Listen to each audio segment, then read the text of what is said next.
اس وقت ایک افسوسناک اطلاع بھی ہے، ہمارے مبلغ سلسلہ کینیڈا مکرم محمد طارق اسلام صاحب کی 2 دن پہلے وفات ہو گئی ہے، انا للہ و انا الیہ راجعون۔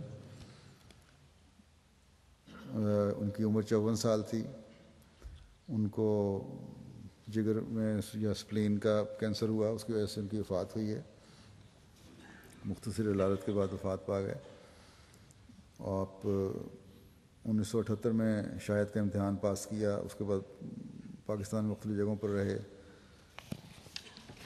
پھر آپ وکالت اولیاء میں بھی کام کیا، دفتر میں مرکز میں ربا میں۔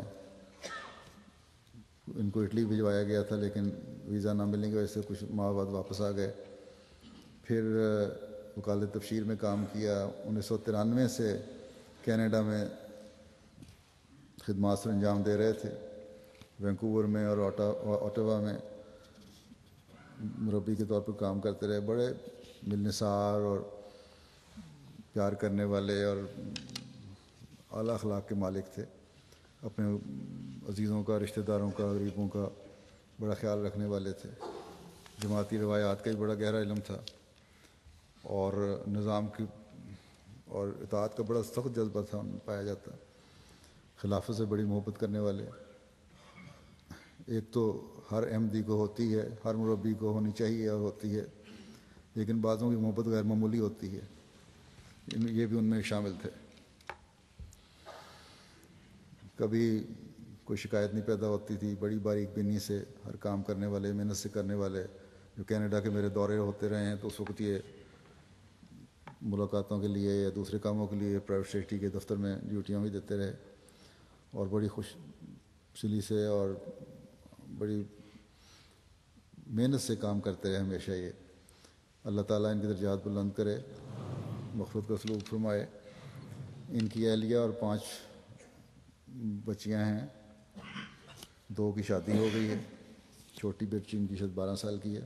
ان کے لیے دعا کریں، اللہ تعالیٰ ان کو صبر اور حوصلہ دے اور ان کو اپنی حفظ و امان میں رکھے سب کو۔ مجید سیالکوٹی صاحب جو ہمارے یہاں مبلغ ہیں، ان کے یہ مجید سیالکوٹی صاحب طارق اسلام صاحب کے بہن بھائی ہیں، اور ایک ان کے بھائی حافظ طیب احمد غانا میں ہیں، وہ بھی غانا میں جا نہیں سکے جنازے پہ۔ اللہ تعالیٰ سب عزیزوں کو، رشتہ داروں کو صبر اور حوصلہ دے۔ ابھی جمعے کی نماز کے بعد انشاءاللہ ان کا جنازہ پڑھاؤں گا غائب۔